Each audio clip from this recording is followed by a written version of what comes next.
Mister beast পড়ালেখা করছেন Oxford বিশ্ববিদ্যালয়ে। তিনি অভিনেতা হওয়ার জন্য অনেক প্রচেষ্টা করছেন।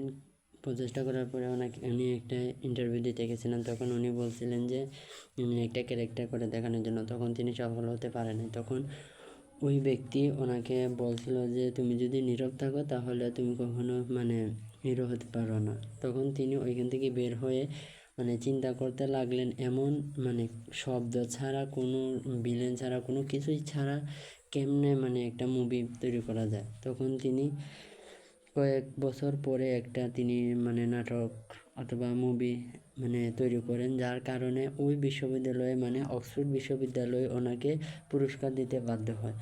তার এখানে চিন্তা করে দেখেন, প্রত্যেকটা মানুষের ভিতরে মিস্টার বিস্টকে চেনে না এমন কোনো ব্যক্তি নাই। তো সবাই চেনেন মিস্টার বিস্টকে।